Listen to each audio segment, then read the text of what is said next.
Então, o que mostra quando a pessoa ela está com mágoa, quando a pessoa ela está ressentida, quando a pessoa ela está guardando uma coisa contra alguém? É quando a pessoa fala e ainda sente a dor por aquilo que aconteceu. Quando você tá inserido dentro de uma família, quando a gente está dentro de uma família, você nunca pode tomar dor de ninguém. Você nunca pode tomar dor de ninguém. Eu vou dar um exemplo para você. Posso? Posso ou não? Vou dar um exemplo aqui. Ó. Vamos supor que eu faço parte dessa família. Vamos supor que os dois aqui brigam. E eu compro a briga dela. E aí eu fico chateado com ele, porque ele chateou ela. Brigo com ela, eles brigaram. Então eu me junto com ela para poder me levantar contra ele. Só que aí que tá. E se os dois fizerem as pazes? Hã? E se os dois se acertarem? E aí? E se os dois se consertarem? E eu? Como é que eu vou ficar? Quer dizer, o maus olhos vai ficar neles? Vai ficar em quem? Vai ficar em mim. Mas por que vai ficar em mim? Porque eu fui lá e me envolvi, eu fui lá e me intrometi, eu entrei no meio. Foi o que aconteceu com o irmão. Então eu acredito que quando o irmão mais novo falou assim para o pai, ô pai, me dá aí a minha parte da herança que eu quero cair fora. Eu vou embora, não quero mais saber de ficar aqui. O irmão com certeza falou assim, não, você está maluco? Como é que você vai deixar a gente? Como que você faz isso com o pai? Como que você vai embora e faz essas coisas aí com o pai? O pai sempre deu tudo de bom para você, tudo do bom e do melhor, e agora você vai e faz isso? O irmão pegou e foi embora. E com certeza ficou chateado com o irmão. Aí quando o irmão voltou, o pai perdoou, mas ele ainda continuava com o quê? Continuava com mágoa. E esse é o problema de muita gente. Porque o pai não errou em perdoar o filho. Ele foi misericordioso. O problema está nos maus olhos. O problema está na malícia. O problema está no rancor. O problema está na mágoa. Esse é o problema.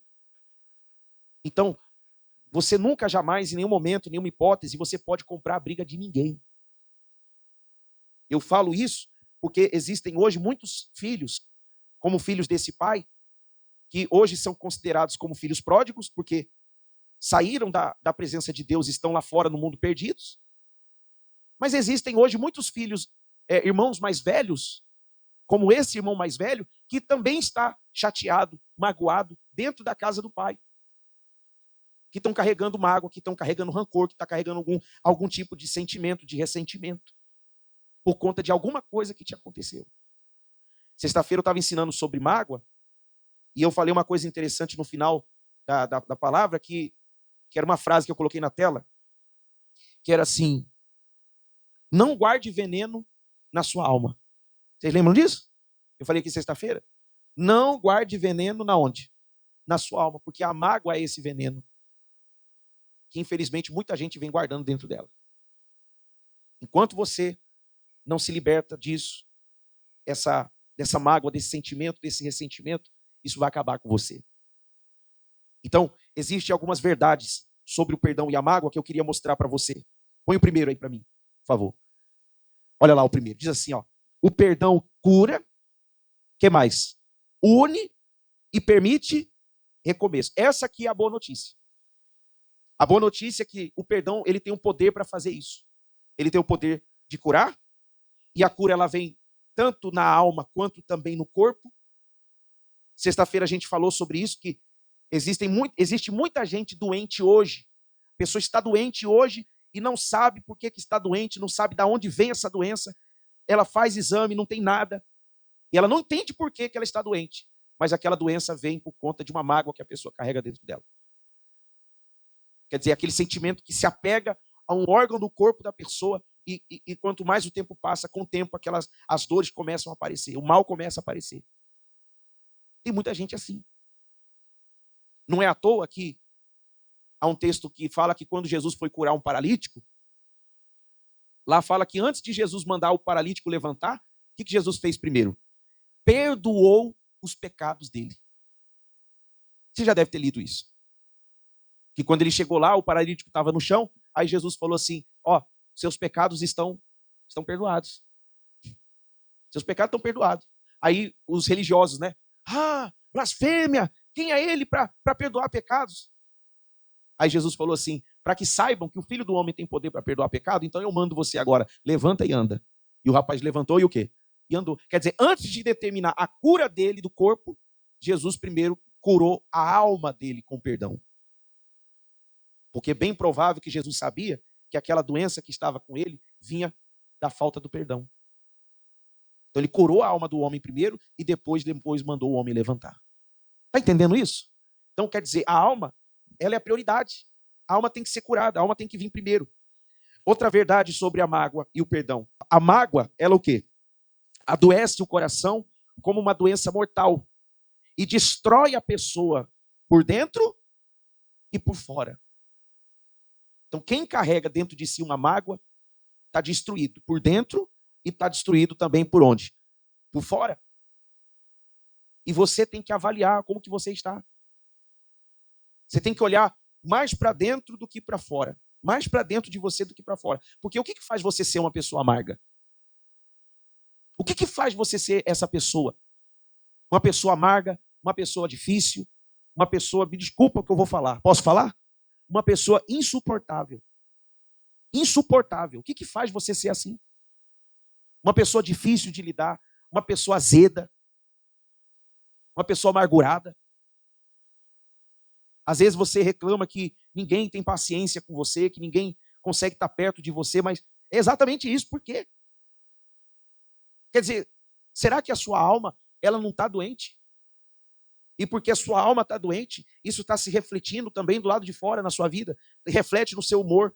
Há um texto de Davi que ele fala que enquanto ele guardou dentro de si o silêncio, por conta do pecado que ele havia cometido, enquanto ele guardou o silêncio e não confessou o seu pecado, quer dizer, não recebeu o perdão de Deus, ele fala que o meu humor, se tornou em sequidão de estio. Quer dizer, o humor dele ficou seco, ele se tornou uma pessoa seca.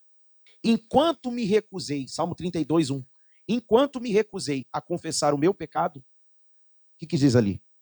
Meu corpo definhou, e eu gemia o dia inteiro, dia e noite, sua mão pesava sobre mim. A minha força evaporou, como o quê?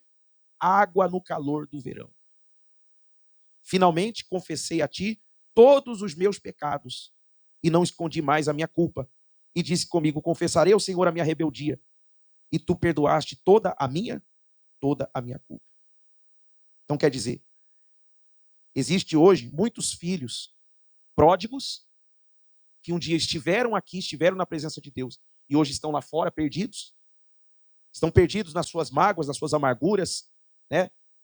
Guarda coisas dentro de si, contra o irmão da igreja, às vezes até contra o pastor. Isso pode acontecer, contra o obreiro. Então a pessoa se contaminou muitas vezes pela tristeza, pela decepção, a frustração, as injustiças, olha lá, os erros dos outros, ou por simplesmente a pessoa ter sido o quê? Contrariada. A pessoa foi contrariada, alguém contrariou ela, pronto, sujou o coração dela, manchou o coração daquela pessoa. Quer dizer, você não pode guardar esse veneno dentro da sua alma. Você não pode guardar isso. Você tem que se libertar disso. Porque enquanto a pessoa não se liberta disso, a vida dela vai ficar o quê? Olha lá, vai ficar o quê? Sua vida vai ficar travada. Sua vida vai continuar travada lá, naquele dia, naquele momento, naquela hora em que aquilo que te chateou, te entristeceu, aconteceu. E a vida da pessoa não vai para frente. A vida dela não anda, não desenvolve. Quer que a sua vida vá para frente? Aprenda a perdoar. E perdoar não é você sentir amor pela pessoa, não. Porque tem gente que acha que o perdão, sabe o que é? Fulano, eu te perdoo, tá? Agora eu quero que você vá comigo, tá? Você vai morar lá na minha casa. Você vai ficar lá debaixo do meu teto. Vou trazer você para morar comigo. Tem gente que acha que perdoar é isso aí. Que perdoar, ela tem que sentir amor pela outra pessoa. Não, perdão é uma decisão. Perdão é uma decisão. Perdoar é uma atitude que a pessoa toma. Amém? Então, eu não sei o que está dentro de você, o que tem que mudar, o que tem que corrigir, o que você percebe que você tem que deixar, sacrificar. Você que sabe. Você tem que avaliar, você tem que olhar para dentro de você e ver, ou você é o filho pródigo, que precisa do perdão do pai. Precisa do perdão de quem? Do pai. ou você é o irmão mais velho que tem que perdoar o irmão.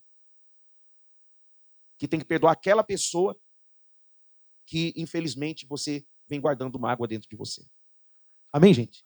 E se ela não quiser? E se a pessoa não quiser? Se ela não quiser, o problema é dela. O problema é dela, não é mais seu. Mas você foi lá e fez a sua parte. Mas a sua decisão você tem que tomar. Então, não aceite a sua vida travada por causa disso.